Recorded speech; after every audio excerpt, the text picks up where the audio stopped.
Formado em Publicidade e Propaganda e com MBA em Gestão de Empresas, Luiz Felipe Fernandes, nosso próximo palestrante, já atuou em projetos digitais para grandes clientes. Além disso, é fundador e professor da UX Academy, empresa de cursos online voltados para a área de usabilidade. Aproveite o conteúdo e até a próxima palestra.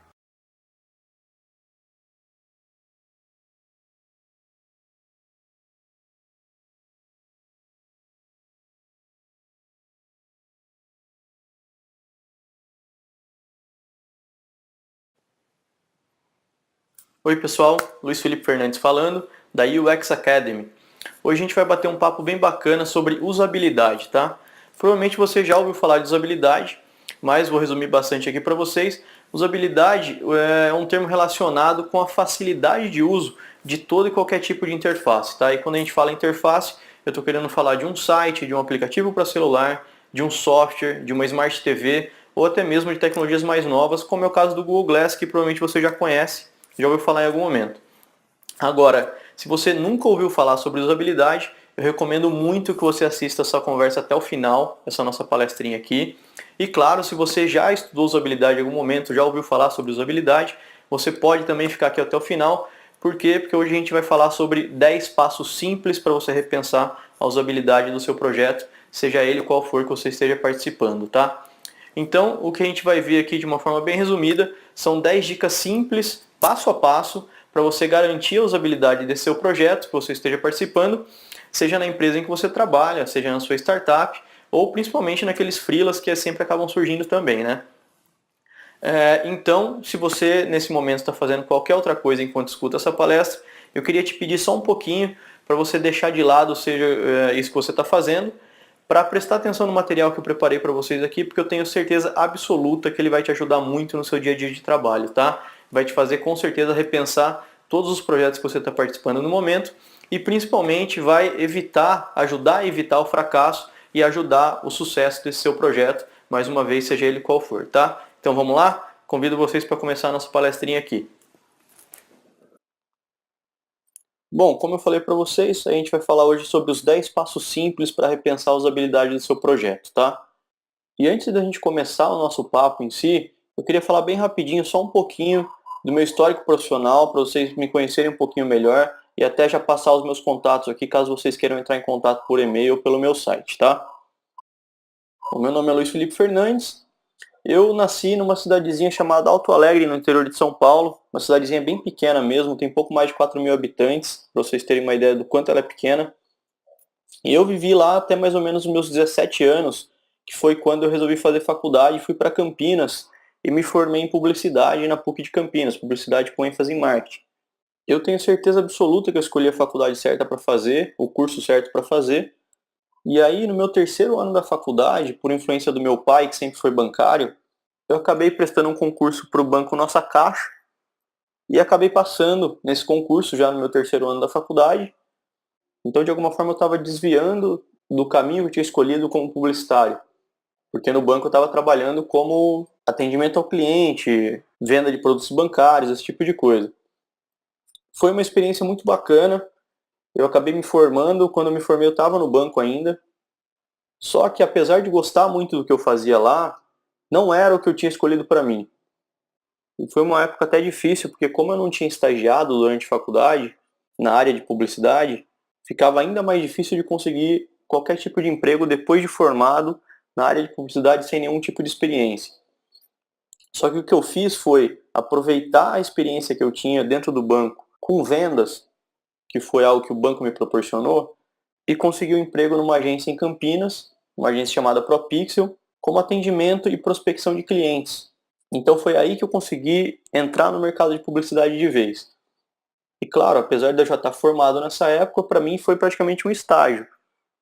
E essa agência era uma agência digital.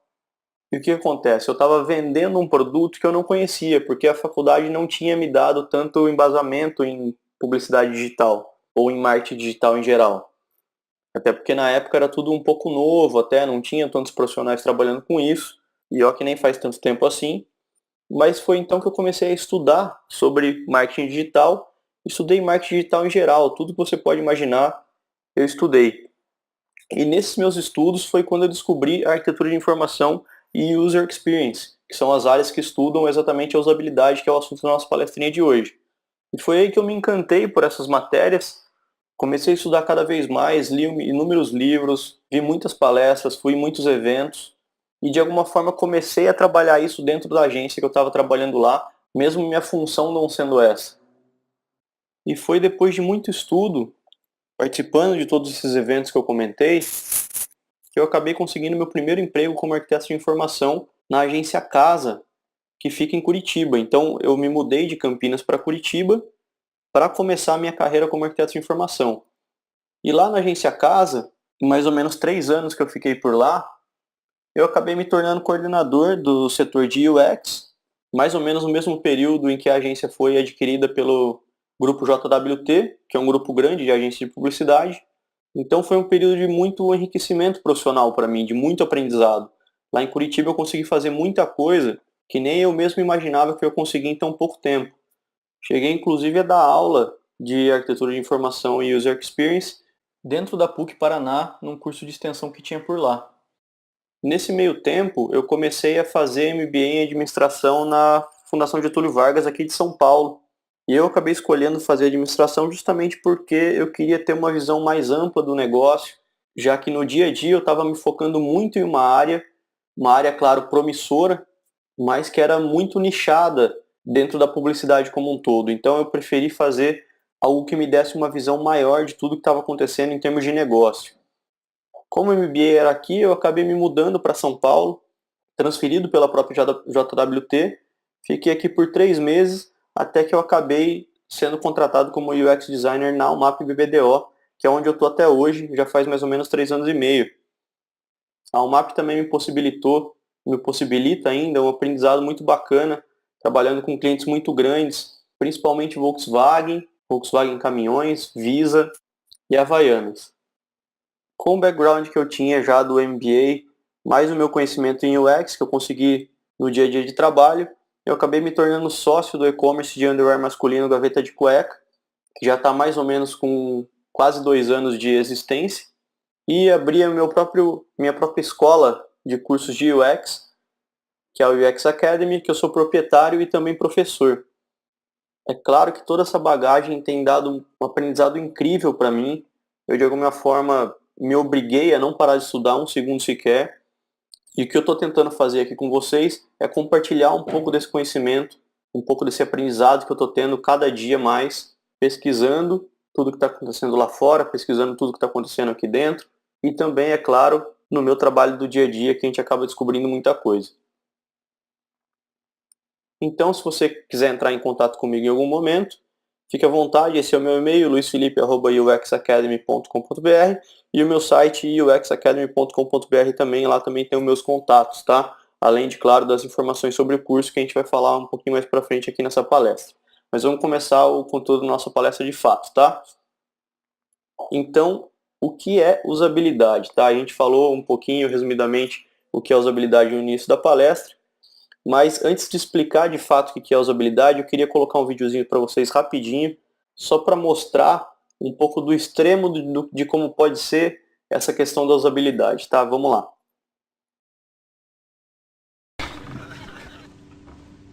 Broder Ansgar?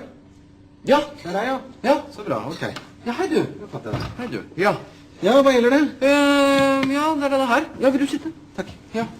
Jaha. Ja, så jeg har ikke fått gjort noen ting hele formiddag, ja. Nei, jeg beklager at det tar tid, altså, skjønner vi holder på å legge om til et helt nytt system, og da skal alle ha hjelp på en gang, vet du. Ja. Så du kommer ikke inn i den, eller? Nei, den bare ligger der.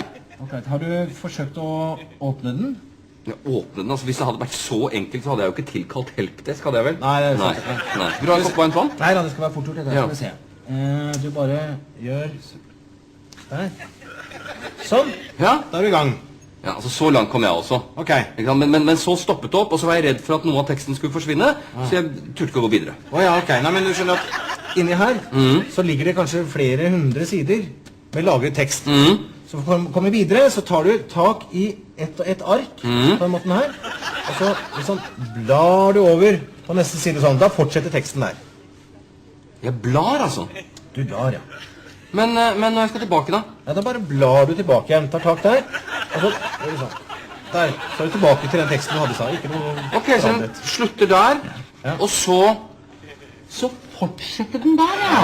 Ok, men når jeg skal avslutte for dagen, hva gjør jeg da? Da bare slår du sammen permene Ja? på den måten der. Sånn. Da er den lukket, der ligger alt lagret inni der. Altså, jeg risikerer ikke å miste noe av teksten her nå, Nei, altså. alt ligger lagret inni her nå. Ja. Da må du i tilfelle sette fyr på hele greia. Det er kanskje lite sannsynlig. Så. Ja, ok. Nei, men for det er noe med det at liksom, når du har holdt på med skriftruller, Ja. så tar det litt grann tid å konvertere til å bla i en bøk. Ja. Ja, jeg må til litt. Det er greit. Ja, flott. Ja, men du, en til før du går. Jeg bare gå gjennom en gang til. Altså, jeg åpner Ja. sånn, Ja, riktig. og så, hva du kalte det? Blar. Jeg blar, Ja, blar videre. blar frem og tilbake. Ja. Og når, Teksten ligger der hele tiden. ja. Og når jeg er ferdig, så bare lukker jeg den. Oi. Flott. Fint det. Kjempefint. Ja, flott det. Ja, men du, vent, ikke sant? Nå er den sånn igjen, nå får jeg ikke åpnet den. Nå får jeg ikke åpnet den. Ja, det er fra feil side. Hva mener du? Må åpne fra andre siden. Så det er ikke likegyldig, det, Du altså? må åpne fra den siden der. Sånn. Der. Der er den åpen. Ja vel. Har du Ok. lest manualen, eller? Manualen? Jeg skal følge med som manual og som brukerveiledning. Det er sikkert den der. Der, vet du. Å ja, I den, der ja. står alt sammen. Ja, men ikke sant, der har du samme problemet. Får den ikke opp. Åpnet den. Ok, det skulle vi kanskje ha tenkt på. É bacana o vídeo, né?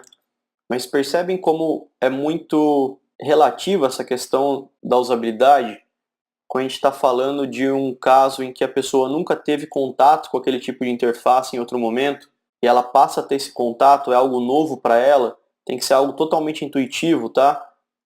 Então, o que é a usabilidade? Usabilidade é a facilidade de uso para um determinado público, tá?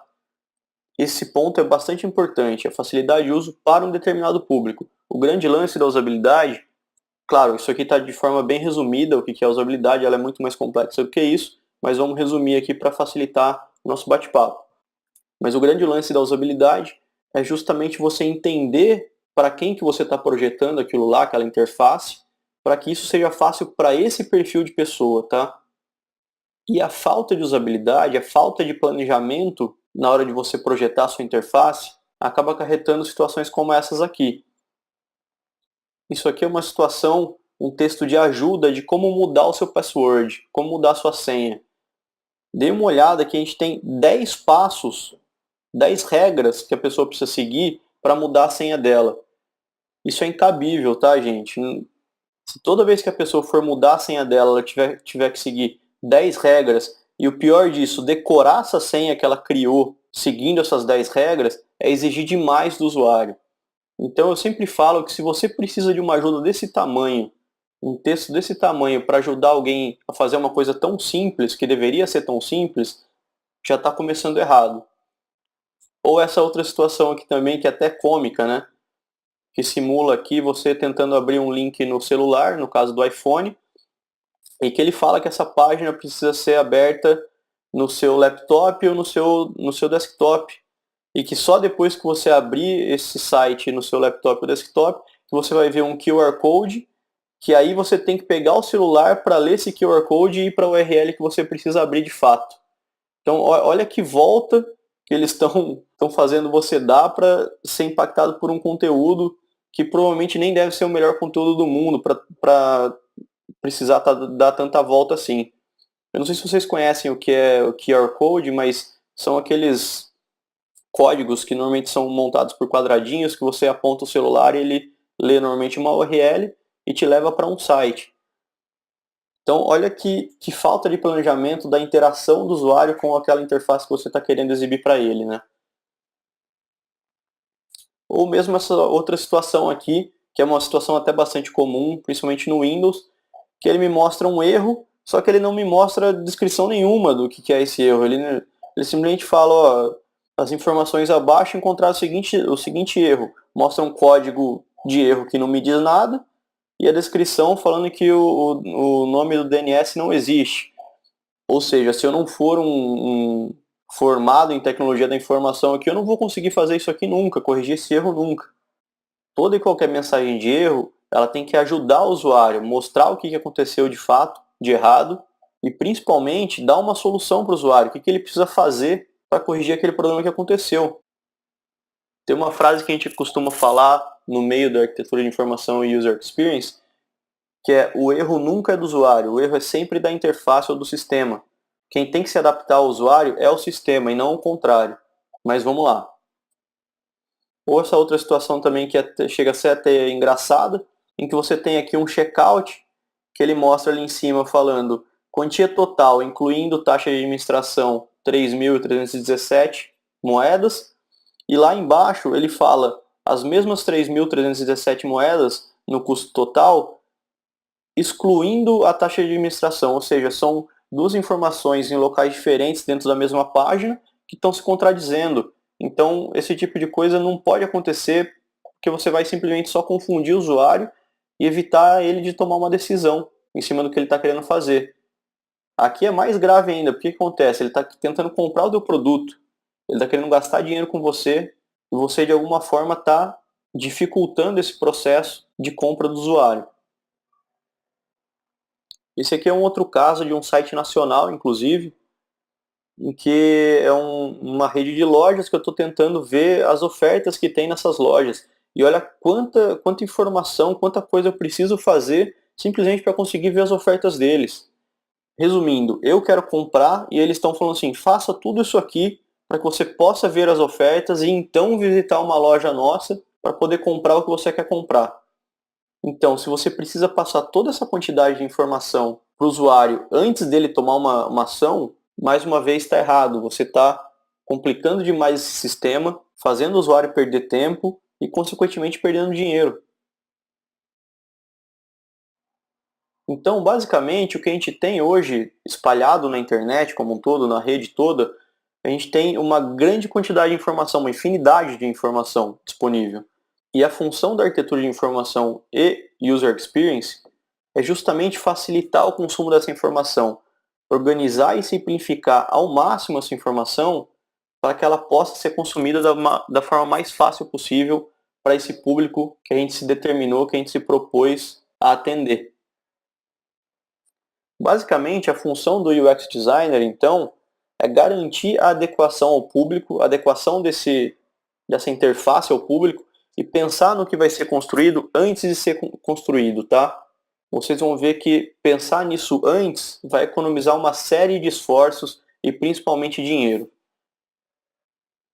A grande importância da arquitetura de informação e experiência do usuário, ou vamos resumir aqui tudo isso em usabilidade, que é o que a gente está falando aqui na nossa palestrinha, é o custo que você tem de encontrar uma informação e principalmente o custo de não encontrar uma informação, tá? Tem um caso bastante interessante que aconteceu num EBAI, que era um evento, o Encontro Brasileiro de Arquitetura de Informação, que é um evento que não existe mais, mas em um dos últimos que aconteceram, teve uma palestra de um cara que se chama Geraldo Magela, e que ele começou contando uma história que ninguém estava entendendo muito bem, parecia até um stand-up comedy o que ele estava fazendo, porque ninguém estava entendendo de fato o que ele queria dizer, só que ele estava contando uma história. E essa história emendou com a história do pai dele, e aí ele comentou que o pai dele tinha uma espécie de soluço crônico, que era quase que incurável, que já fazia vários anos que o pai dele estava com esse soluço, era um soluço que não passava, e que esse soluço de alguma forma estava prejudicando demais a saúde do pai dele. E foi nesse momento da história que a gente começou a entender um pouco, começou a ficar séria a palestra dele, e a gente começou a entender um pouco do que era o que ele estava querendo dizer. E o que ele falou foi que, dentre todos os médicos que ele passou, todos os tratamentos que ele tentou fazer, um único funcionou. Era uma informação que ele encontrou de que o pai dele tinha que, toda vez que começasse o soluço, ele tinha que pegar um cotonete e passar o cotonete na garganta, por dentro da garganta. Então era uma coisa bastante incômoda. Na hora todo mundo estava assistindo a palestra, fez aquela cara de meu Deus, que agonia. E foi aí que ele falou: tá, vocês acham tudo isso muito ruim, mas imagina qual era pro pai dele o custo de não encontrar essa informação, se ele não tivesse essa informação de que ele tinha esse tratamento, por mais paliativo que fosse. Então, no caso do pai dele, o custo de não encontrar essa informação era o custo da saúde, a saúde dele. Só que a gente pode falar de vários custos envolvidos em todas as situações, tá? Toda vez que a gente leva mais tempo para fazer alguma coisa ou para encontrar alguma informação, a gente está sim perdendo dinheiro de alguma forma, tá? Outro custo é o da educação, que eu posso colocar como exemplo até essa palestrinha aqui que a gente está fazendo agora, que o que é? O que eu tenho aqui é uma série de conteúdos que eu estou julgando importante para vocês e que eu organizei ele da melhor forma para que possa ser consumido para vocês, por vocês. Então, mais uma vez, a usabilidade está facilitando a educação, a transmissão da informação. E claro, a usabilidade também tem o custo da construção, manutenção e principalmente do treinamento de qualquer tipo de interface, tá? Se você não planeja a usabilidade antes de começar o seu projeto, você vai ter muito mais custo para construir, muito mais custo para manter e principalmente muito mais custos para treinar a equipe que vai utilizar, ou a equipe ou as pessoas que vão utilizar a tua interface. Vamos pensar se você está planejando um sistema que vai ser utilizado por um call center, por exemplo. Pensa em quanto tempo durante o dia as pessoas vão utilizar isso sem parar. Se você fizer algo que não é fácil de utilizar, o custo que você vai ter de treinar essas pessoas é muito grande, que vai fazer o projeto não ter o resultado esperado. E claro, principalmente quando a gente está falando em publicidade, a gente tem o custo da marca também. Porque que acontece? Todas as marcas, elas têm um trabalho muito grande de criar uma imagem de marca. E claro, uma imagem boa. E se a gente proporciona uma experiência ruim no ambiente digital, a gente está de alguma forma prejudicando essa marca, prejudicando essa imagem que a marca levou tanto tempo para construir. E a consequência de tudo isso é que a gente tem sim uma economia muito grande de tempo e dinheiro, que no fim das contas é o que gira toda a economia, é o que gira todo o mercado e é o que faz a gente estar empregado hoje em dia. E para mostrar que a usabilidade realmente tem uma consequência em custo monetário, em dinheiro, eu trouxe aqui algumas frases de empresas e órgãos renomados que dizem a mesma coisa, tá? Então esse aqui, por exemplo, diz que 80% de todo o custo de desenvolvimento de um software ocorre depois que o produto foi lançado. 80% do custo. É muita coisa. E por que isso acontece? Por falta de planejamento no início do projeto. Quanto mais você planejar, quanto mais você testar o teu projeto antes de colocar ele em desenvolvimento, menores vão ser as refações, menores vão ser os ajustes e, consequentemente, menor vai ser esse custo no final, tá? Aqui da IBM, para cada $1 investido em usabilidade em software, o retorno está entre $10 e $100. Isso aqui comprovado por eles, tá? Esse é o negócio da IBM. Então, se tem uma coisa que eles entendem, é isso aí. E é por isso que eles investem bastante em usabilidade de software. O custo de uma revisão completa de um website é aproximadamente 30 vezes maior do que o custo da usabilidade se incorporados logo no início. Esse aqui é de um grupo de pesquisa também norte-americano. Ou seja, é 30 vezes mais barato você ter um profissional ou alguém pensando na usabilidade do projeto desde o início do que lá no final chamar um profissional para rever todo o projeto que foi feito e depois ajustar isso aí. E como a gente está falando de User Experience, experiência do usuário, é claro que a gente está falando de foco no usuário. O grande lance da experiência do usuário, da usabilidade, é conhecer ao máximo esse usuário, o perfil dele, como ele utiliza o teu site, como ele utiliza o teu aplicativo, como ele utiliza o teu software, ou como ele utiliza interfaces semelhantes ao que você está propondo para oferecer a melhor solução para ele. Então, começando os 10 passos para a gente repensar a usabilidade do seu projeto, vocês vão ver que todos esses 10 passos estão relacionados ao perfil do seu usuário, a quem ele é de fato e como ele vai utilizar a tua interface. Então, a primeira dica é organize todo o conteúdo que você tem disponível para esse usuário. E para ilustrar um pouquinho das formas que você pode organizar isso, eu trouxe para vocês aqui essa imagem que eu queria que vocês dessem uma olhada aqui e que vocês me dissessem de toda essa montanha de doces aí, como que a gente poderia agrupar todos esses doces, óbvio por características semelhantes, para que a gente possa facilitar o consumo de toda essa informação aí e não deixar todo esse amontoado que a gente está vendo. Vou dar um tempinho para vocês pensarem.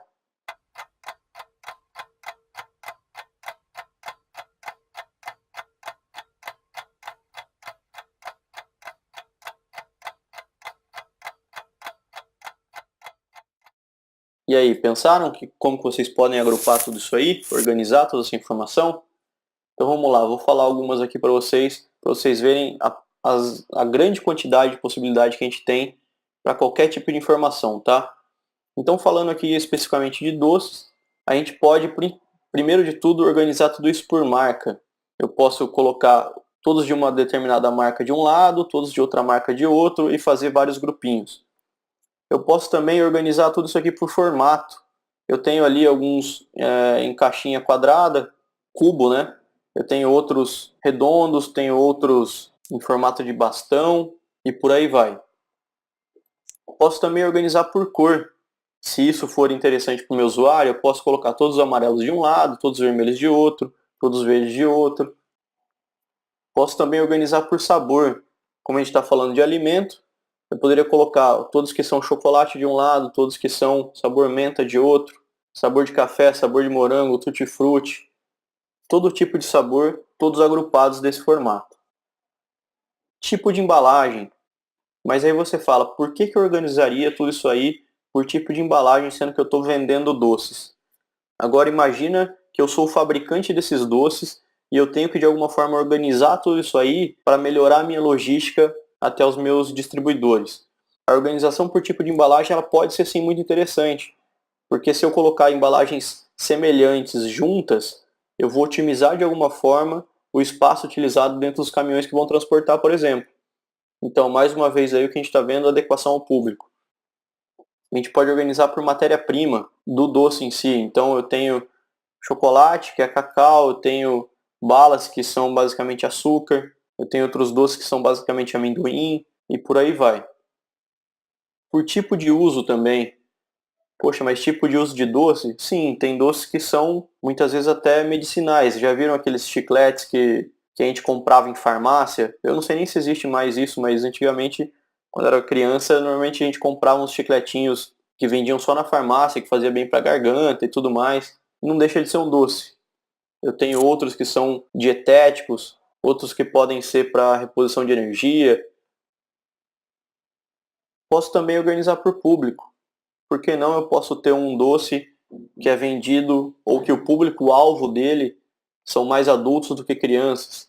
Ou saindo um pouco do perfil básico de público, eu posso mais uma vez falar de doces específicos para pessoas que têm diabetes, doces específicos para veganos, pessoas que não comem nada de origem animal.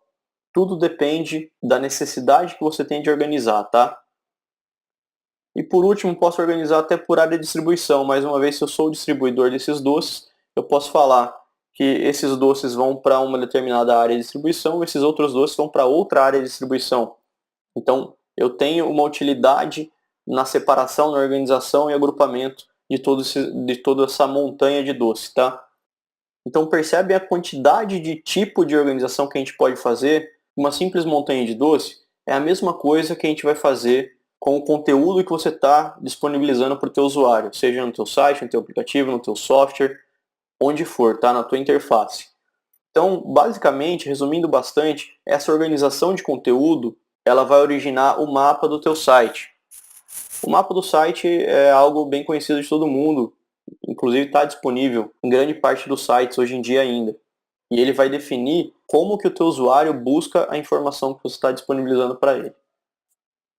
Mais uma vez, ressaltando, organização sempre com foco no usuário. Conheça o teu usuário para entender como que ele busca a tua informação, em que situações ele busca a tua informação e organiza isso da melhor forma para ele. Então vamos ver aqui um exemplo de como que o seu usuário busca a informação que você está oferecendo.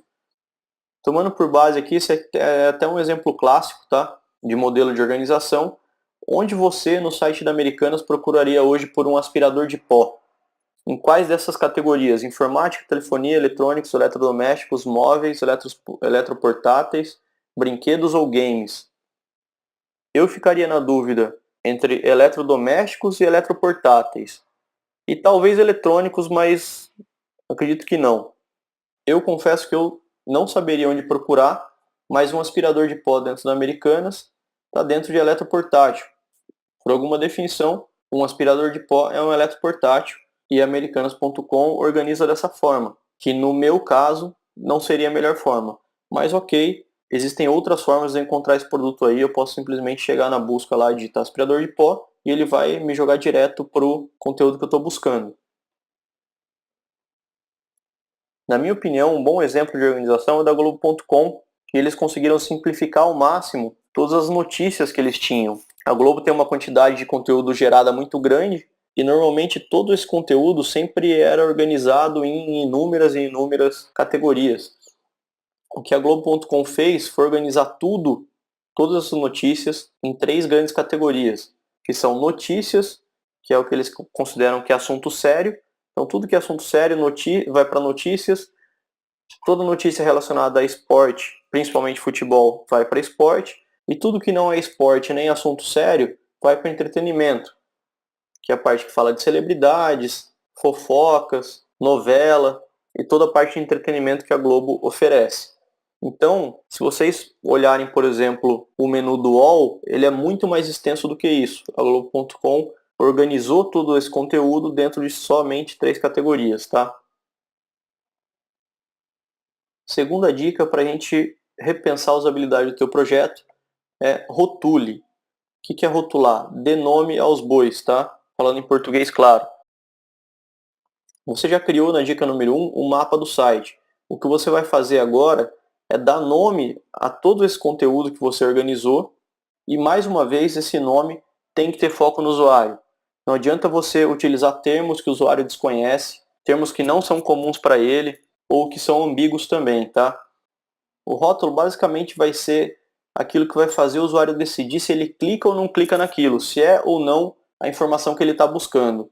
Então, o rótulo ele tem que ser algo extremamente claro para o usuário, porque se de alguma forma ele tiver dúvida sobre o conteúdo que ele vai encontrar depois que ele clicar naquele botão com aquele rótulo, ele não vai clicar. Um caso clássico também da Americanas.com sobre rotulação é quando você está buscando uma geladeira. Você quer comprar uma geladeira e aí você busca por geladeira ou refrigerador. Qual nome você daria para esse produto, para essa categoria de produtos? No caso da Americanas.com, eles identificaram que muita gente busca por geladeira e muita gente busca por refrigerador. O que eles fizeram? Utilizaram os dois. Somaram, então eles colocaram geladeira barra refrigerador. E se você buscar no campo de busca por qualquer um dos termos, você também vai encontrar esse produto.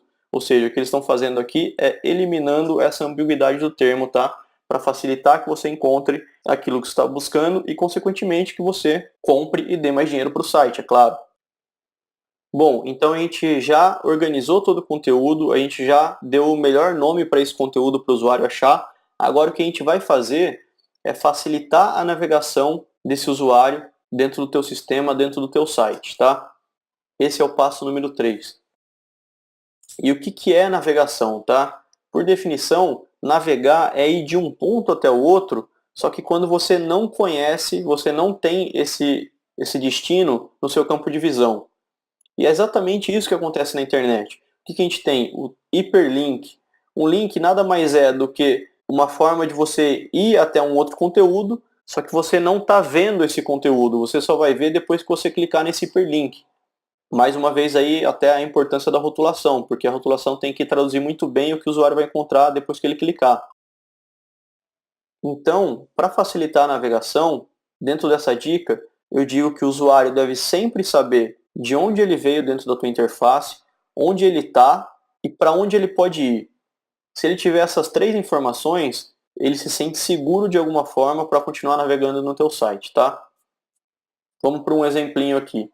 Se a gente pegar essa página aqui do Walmart, do site do Walmart, a gente tem aqui o logo do Walmart, mais o título da página me indicando onde eu tô. Então eu sei que eu estou no site do Walmart e eu sei que eu estou vendo uma televisão de plasma 43 polegadas, Samsung, blá blá blá. Eu sei de onde eu vim, eu sei que eu estava na home e eu estou vendo um produto que está dentro de eletrônicos e TVs na categoria TV de plasma. E eu tenho também para onde eu posso ir, que é o próprio menu do site e principalmente, é claro, o botão comprar, que é o que ele destaca mais para mim, porque ele quer de alguma forma influenciar para que eu vá por esse caminho. Então, tendo sempre esses 3 elementos, você vai garantir a boa navegação do usuário, tá? Passo número 4 para garantir a usabilidade do seu projeto. Auxilie a busca do usuário, tá? A gente já organizou todo o conteúdo, a gente já rotulou tudo, já facilitou a navegação do usuário dentro desse conteúdo. Agora o que a gente vai fazer é garantir que o usuário vá do ponto 1 ao ponto 2 sem necessariamente ter que passar por todas as telas intermediárias, tá? Isso só é possível com a busca. Então eu vou passar duas dicasinhas básicas para vocês, tá? Tem N formas de facilitar a busca, mas eu vou passar duas aqui para vocês que são bastante importantes. E a primeira delas é: ofereça opções de filtros no resultado de busca do usuário. Toda vez que ele fizer qualquer tipo de busca no teu site, ofereça filtro por categoria, filtro por data, se isso for relevante, filtro por público. Seja lá como o seu conteúdo estiver organizado, ofereça esse filtro para ele, para que ele consiga, dentro do resultado de busca dele, achar de forma ainda mais fácil o que ele está buscando. Segundo ponto, faça sugestões de busca, tá? Enquanto ele está digitando o termo que ele quer buscar, o sistema deve entender as probabilidades do que ele está buscando e oferecer sugestões de busca para ele, para que ele não precise muitas vezes terminar de digitar ou que ele possa ir direto para um conteúdo já. Como, por exemplo, aqui no caso da Globo.com, eu estou digitando Rio de Janeiro, eu nem terminei de digitar ainda, e ele já está me sugerindo que eu vá para o site do G1 específico de notícias do Rio de Janeiro. Então ele, de alguma forma, está facilitando o meu acesso à informação, economizando tempo e, claro, decisões. Eu não vou ter, mais uma vez, que decidir onde clicar quando tiver um resultado de busca muito grande. Até a dica número 4 são dicas um pouco mais difíceis de você seguir, porque exigem um conhecimento maior do usuário. E dessa dica número 5 em diante, são dicas muito mais simples, mais fáceis de aplicar e que vão funcionar para praticamente todo tipo de usuário, tá? Então a dica número 5 é: forneça feedback. E o que é feedback, tá? Peguei aqui como exemplo para vocês do que seria feedback, para falar do barulho da porta do carro quando vocês fecham. Vocês já repararam que só pelo som a gente consegue saber se a porta fechou ou não? Esse barulho ele é colocado na porta de forma proposital pelas montadoras, tá? Eles fazem isso para que você perceba com mais facilidade se você conseguiu fechar a porta ou não, porque, claro, é uma questão de segurança para você. Então, esse som da porta é uma forma de feedback, é uma forma de retorno para você saber que aquilo que você fez realmente teve sucesso ou não. A mesma coisa acontece no forno micro-ondas. No micro-ondas ainda tem dois casos aqui que a gente pode citar. Os botões normalmente eles não têm volume, né? Então, só pelo toque a gente não consegue saber se a gente apertou de fato aquele botão ou não. Então, o que ele tem? Ele tem uma resposta sonora. Quando você aperta um botão, ele faz um apitinho para dizer que você realmente apertou aquele botão. E normalmente ainda tem um outro feedback visual na tela também, falando, ó, você selecionou tal opção. E por último, depois que você colocou lá tantos minutos para aquecer o seu alimento, quando ele acaba, o que ele faz? Ele apita novamente como uma resposta da interface para você, informando que aquilo que você se propôs a fazer, esquentar o alimento, já foi feito. Então você já pode partir para o próximo passo. Na interface digital é a mesma coisa, tá? Eu peguei aqui como exemplo para vocês um formulário muito simples em que você tem que digitar seu nome completo, e-mail e senha. Se você não digitar um desses elementos e clicar no botão de confirmar, ele vai o quê? Aparecer uma mensagem de erro para você. Essa mensagem de erro é um feedback da interface, ou seja, é uma conversa da interface com quem está utilizando. Eu tive uma ação, essa ação não foi da maneira que tem que ser feita, então a interface está me devolvendo uma resposta falando, me explicando a forma que eu tenho que fazer. Esse é o exemplo mais clássico de feedback, tá? Uma coisa muito pequena também, um detalhe bem bobo de feedback, que às vezes passa despercebido, é a questão do mouse over. Mouse over é toda vez que você passa o mouse em cima de algum elemento que é clicável, já reparou que normalmente ele muda de cor ou muda de formato, fica em negrito, alguma modificação visual acontece. Essa modificação visual, que a gente chama de mouse over, ela não deixa de ser um feedback. O que você está mostrando para o usuário? Que aquele elemento é clicável. Você passou o mouse, ele mudou de alguma forma visualmente, então você pode clicar ali que você vai ver algum conteúdo relacionado àquilo que você está clicando. Outro detalhe bacaninha também com relação ao feedback. Os dois tracinhos aí, os dois checks do WhatsApp. ele está de uma forma muito simples me falando o quê? Que essa mensagem foi enviada no primeiro check e que essa mensagem foi recebida no segundo check. Muita gente até acha que isso significa que a pessoa leu, mas acredito que muita gente já saiba que não é. Só indica que a pessoa recebeu, mas não necessariamente que ela já viu a mensagem que você mandou. Mas isso é uma informação muito importante em termos de feedback.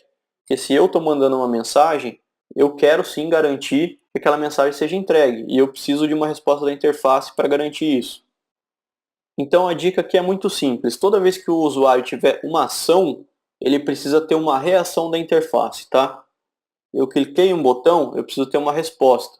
Eu editei algum texto, preciso ter uma resposta. Todo tipo de ação precisa de uma resposta da interface. Isso vai garantir a usabilidade do meu projeto. Sexta dica para manter a usabilidade do seu projeto: seja consistente. E para explicar o que é consistência, trouxe um exemplo bem bacana para vocês aqui, uma brincadeirinha, que é o seguinte: eu quero que vocês olhem esses 3 conjuntos de botões que tem aqui, e eu quero que vocês tentem adivinhar de qual site cada conjunto de botão pertence. Conseguem descobrir somente pelas cores? Então, o primeiro é do Facebook, o segundo é do Google e o terceiro é da Amazon. Claro, 3 grandes sites, 3 sites muito conhecidos. E eu tenho certeza absoluta que a grande maioria das pessoas que estão assistindo aqui acertou. Por que eu sei disso? Justamente porque esses 3 sites mantêm muito bem a consistência do layout, consistência da interface, tá? Então o que é essa consistência? É você trabalhar elementos semelhantes com funções semelhantes sempre da mesma forma. Então você vai ver que o Facebook trabalha sempre os botões com o mesmo formato, mesmas cores, mesmo padrão de interação. A mesma coisa para o Google, a mesma coisa para a Amazon. Por que isso é tão importante? Porque como vocês viram aqui, nessa brincadeira, que isso de alguma forma ensina o usuário como utilizar a tua interface, tá? Se ele clicou num determinado botão e teve uma resposta da interface, se ele tiver um outro botão igual, ele vai deduzir que se ele clicar naquele botão, ele vai ter a mesma resposta da interface. Então, o que a gente tem que fazer é sempre manter os padrões visuais de interface, como é o caso que a gente viu agora desses 3 botões, os rótulos. Então, se você chamou um determinado elemento por um determinado nome, todas as vezes você tem que manter o mesmo nome, tá? Por exemplo, a gente viu lá no caso da Americanas.com.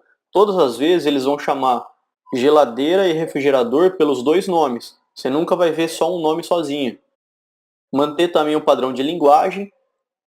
Então, por exemplo, se todas as vezes que você pede uma ação para o usuário, você utiliza o imperativo, utilize sempre o imperativo em todos os rótulos que você utilizar. Compre, faça, clique, visualize, baixe e por aí vai. E também mantenha a consistência na navegação. Por exemplo, se você tem um menu no topo do site que ele dá acesso a todas as áreas do site, mantenha esse menu sempre visível, com as mesmas seções visíveis, no topo do site. Para quê? Para garantir que o usuário tenha sempre acesso a qualquer área do site de onde ele estiver. E além disso, isso vai também ensinar o usuário de que a qualquer momento ele pode recorrer a esse menu porque ele vai estar sempre lá disponível para você. Dica número 7. Previna sempre erros do usuário, tá? O erro mais comum que eu vejo as pessoas cometerem na hora de projetar uma interface são em formulários. Evitar erros em formulários, tá? Esse formulário aqui, por exemplo, ele não me diz quais são os campos obrigatórios e quais são os campos opcionais. E o que é mais comum ainda de acontecer é o usuário deixar de preencher algum campo porque ele não sabe como preencher, ou porque ele não quer preencher, ou porque ele não tem informação ali na hora com ele, tem que buscar. Então ele vai, preenche tudo, a hora que chega no final e clica, a gente acaba exibindo uma mensagem de erro para ele falando que ele precisa preencher aquele dado, mas a gente não falou em nenhum momento que ele precisava, que ele era obrigado a preencher aquele dado que a gente pediu. Por outro lado, esse mesmo formulário aqui, vocês podem ver nessa parte em que tem o preço, ele mostra ali 5 de $49 por mês, e embaixo ele explica que você só pode colocar um número de 5 até 50, que para mais de 50 você precisa entrar em contato com eles para pedir uma precificação especial. Isso também é uma forma de evitar erro, porque se eu tiver interesse em colocar um número maior do que 50, eu já estou sendo informado que eu não posso colocar mais do que 50 aqui. Se eu não tivesse essa informação, eu ia colocar mais do que 50, ia clicar no Sign Up, e aí ele ia me exibir uma mensagem de erro, falando que eu não podia fazer aquilo lá. Então ele já me avisou antes, para quê? Para prevenir erros. Esse aqui já é um bom exemplo de interface, que ele faz o quê? Conforme eu estou preenchendo o formulário, exatamente no campo em que eu estou com o foco preenchendo, ele já me mostra do lado uma explicaçãozinha do porquê que eu preciso preencher aquele campo e como eu devo preencher caso seja uma informação muito complexa, como é o caso, por exemplo, aqui de seguro de carro. Outro erro bastante comum também. Esse aqui eu fiz um teste para selecionar data de voo em uma companhia aérea. E aí o que eu fiz? Eu coloquei a data de ida no dia 27 e a data de volta no mesmo dia 27. E aí o que ele fez? Ele me mostrou uma mensagem de erro falando que eu não podia colocar os dois no mesmo dia, que tinha que ter pelo menos um dia de diferença. Então, se essa regra já existe, ao invés dele deixar eu fazer para depois me mostrar uma mensagem de erro, ele podia simplesmente, a hora que eu selecionei o dia 27 na ida, ele já de alguma forma desabilitar o dia 27 na volta. Porque que ia acontecer? Ele já ia deixar claro para mim na interface que eu não posso selecionar no mesmo dia. Ele ia deixar habilitado somente do dia 28 em diante. Concordo que isso ia evitar que eu clicasse, preenchesse todo o formulário que ele estava me pedindo, para depois ele me exibir uma mensagem de erro? São esses pequenos detalhes que ajudam bastante você a realizar tarefas mais rapidamente. Cuidado também com o que você pede para o usuário, tá? Esse aqui é uma mensagem de erro que chega a ser até cômica, que ele pergunta para mim se eu quero mover ou copiar os arquivos desse lugar. Aí ele me dá as opções de sim ou não. Então ele me dá duas opções, você quer fazer isso ou aquilo? Aí me dá os botões de sim ou não, não faz sentido nenhum. Então e aí, o que eu faço? O que eu clico? Acabo clicando no fechar, mas o fechar, o que será que vai acontecer? Então tente ser sempre o mais claro possível para o usuário, para evitar que ele cometa erros, porque esses erros vão prejudicar ele mesmo, só que ele não vai achar que ele é o burro da história. Ele vai colocar a culpa na interface, no sistema. Ele vai ter uma péssima experiência. Se você tiver ainda num sistema, num site de uma marca, essa marca vai estar perdendo valor de marca. Se é uma loja, está perdendo vendas. E por aí vai. Dica número 8. Remova funcionalidades, tá? O que eu quero dizer com remova funcionalidades? A gente tem, até por uma questão de instinto, de querer sempre mais, a gente tem o costume de sempre achar que quanto mais recursos eu coloco dentro de uma interface, dentro de um sistema, melhor aquilo fica. Mas normalmente é ao contrário, tá? O que acaba acontecendo é que quanto mais coisa eu coloco, mais difícil fica das pessoas utilizarem e, claro, fica mais difícil ainda da gente organizar tudo isso. E, claro, quando eu estou falando remover funcionalidade, eu quero falar em priorizar a funcionalidade, tá? Vamos começar com um exemplo aqui. Esse aqui, para mim, acho que é o maior exemplo de todos, tá? Microsoft Word. Olha a infinidade de recursos que o Microsoft Word oferece para a gente, assim como o Excel e o PowerPoint também. Agora eu pergunto para vocês, quanto desses recursos vocês utilizam de verdade? De tudo isso que ele oferece, quais vocês sempre utilizam? Eu aposto que vocês utilizam somente no máximo 20% desses recursos. Mesmo que vocês usem os outros 80%, vocês usam quase nunca. Isso é um dado verídico, tá? 80% das funcionalidades de todo e qualquer sistema não são utilizadas pelos usuários. 20% é mais do que suficiente para o usuário completar as principais ações que ele tem para fazer dentro do seu sistema.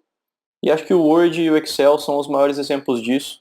E isso de verdade acaba se aplicando para todo tipo de interface que existe. Isso é muito nítido agora, principalmente quando a gente fala de aplicativos. Se vocês repararem, todos os aplicativos que surgem, ou pelo menos a maioria, os principais que acabam fazendo sucesso, eles se propõem a fazer uma coisa só. Se a gente pegar, por exemplo, o Instagram, a função dele é só tirar foto com efeito. Todos os outros recursos que apareceram depois, vieram depois. O que garantiu o sucesso do Instagram foi a possibilidade de você aplicar efeitos nas suas fotos e deixá-las bonitas, como se fossem profissionais.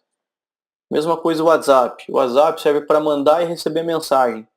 Você pode ver que até hoje ele não tem a possibilidade de você fazer uma chamada por vídeo, e todos os outros que chegaram depois dele querendo colocar esses recursos a mais como diferencial, até hoje não pegaram, não estão fazendo todo o sucesso que o WhatsApp faz. Então, às vezes é melhor você reduzir o número de funcionalidades, porque você vai atender esses 20% das coisas que as pessoas fazem bastante, e principalmente vai ficar muito mais fácil de você desenvolver.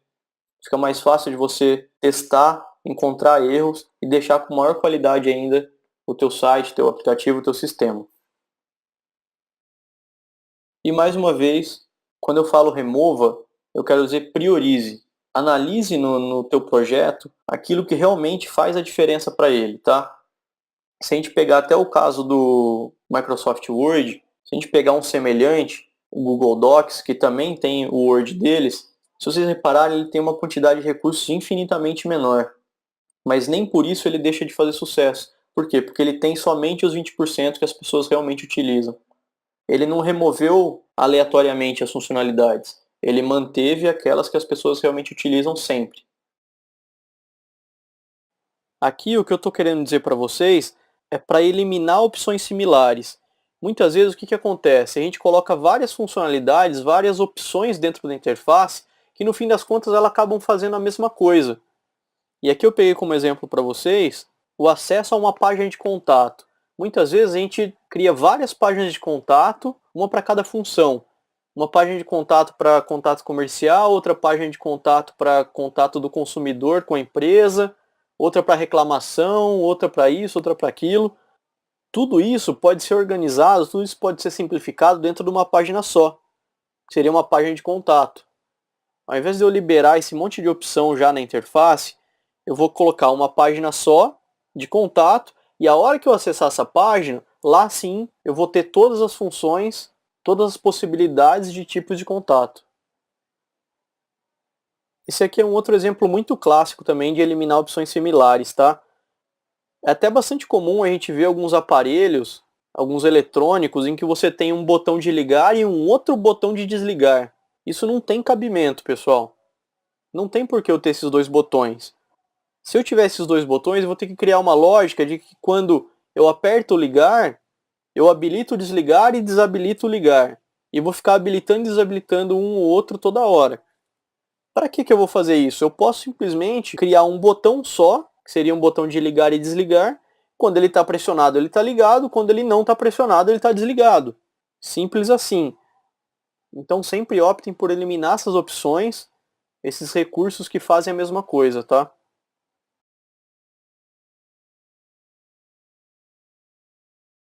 E por último, nossa dica número 10, a cereja do bolo. Ofereça sempre uma ação por vez para o usuário, tá? O que eu quero dizer com isso? Até pegando carona no que a gente estava falando sobre simplificar a interface e eliminar funções redundantes, evite de pedir muita coisa para o usuário na mesma interface. Isso não só torna a ação do usuário mais fácil, como facilita muito da gente influenciar o usuário para o caminho que a gente quer que ele siga. Se a gente está falando principalmente de um processo de compra, evite que ele tome muitas decisões dentro de uma mesma interface, dentro de uma mesma tela. Ofereça praticamente só uma opção para ele, ou somente uma decisão para ele por tela. Isso vai simplificar a interface, vai deixá-la mais bonita visualmente, vai minimizar a necessidade de decisão do usuário, então ele não vai ter que pensar muito para fazer, e eu te garanto que vai ajudar e muito nas taxas de conversão do teu site, principalmente quando a gente está falando de venda ou de geração de lead. Falando aqui mais uma vez de processo de compra, eu peguei outro exemplo do Walmart, em que eu mostro que ele oferece somente algumas informações por tela. Para quê? Para tornar todo esse processo mais intuitivo. Ao invés de eu criar uma página só, cheio de campos de formulário, com muita coisa para o usuário preencher e muita regra de negócio, é muito mais fácil eu fasear e deixar tudo isso mais intuitivo para ele. É mais fácil do usuário digerir a informação quando você oferece uma coisa por vez.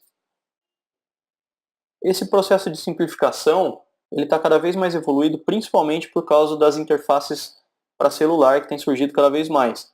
Esse aqui, por exemplo, é um exemplo de checkout para celular, em que eu tenho que colocar somente as informações do meu cartão de crédito. Não preciso nem selecionar a bandeira, porque pelo número ele já identifica qual que é a bandeira. coloco mais duas informações e eu tenho uma opção só, pagar $18. É isso. É muito mais fácil eu digerir essa informação do que um checkout cheio de campos de formulário em que eu tenho que decidir tudo de uma vez. E essas são as 10 maneiras simples de você garantir a usabilidade do seu projeto. E agora eu te pergunto, você quer conhecer todas as 29 maneiras de garantir a usabilidade do seu projeto, além dessas 10 que a gente acabou de ver? Então eu queria te convidar para conhecer o meu curso, o curso online de User Experience para Web Designers, tá?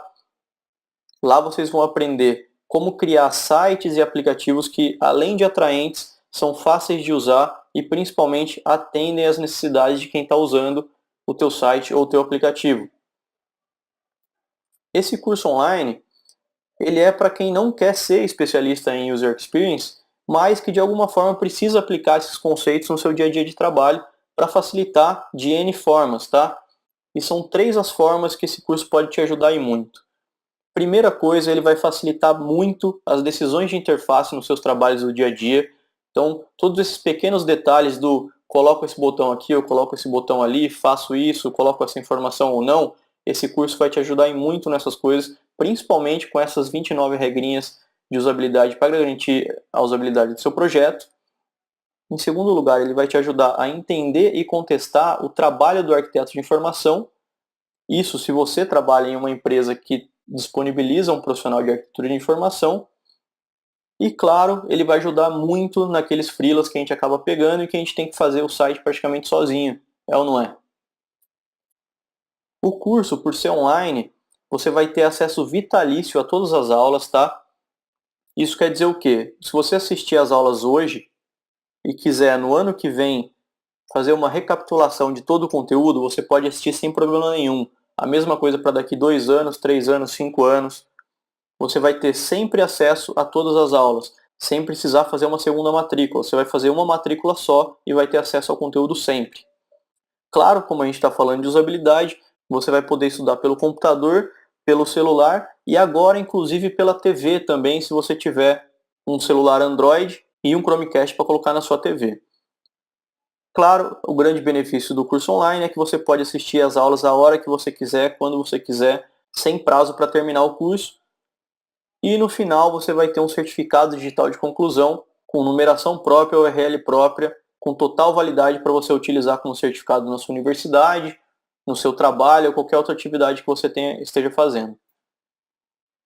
Você pode conhecer o curso na uxacademy.com.br, visita lá agora, lá tem mais detalhes do curso, se inscreve, eu envio todos os detalhes para vocês por e-mail, tudo explicadinho, bonitinho, com formas de pagamento. Lá vocês vão ter, além do acesso imediato a todas as aulas, vocês vão saber essas 29 maneiras de assegurar a usabilidade e mais 37 aulas divididas em 9 módulos, com mais de 10 horas de vídeo para você assistir. uxacademy.com.br, tá? E para você que está assistindo aqui agora, corre lá que eu tenho um bônus especial para você. Vou deixar por tempo limitado. Acesse aí uxacademy.com.br, se inscreve lá que eu mando tudo para você por e-mail, para você não perder essa chance, tá legal? E é isso, pessoal, um grande abraço, espero ver vocês mais vezes. Obrigado mais uma vez pelo convite da palestra aqui, foi um prazer estar aqui com vocês e espero ver vocês lá no UX Academy também, tá? Grande abraço, tchau, tchau.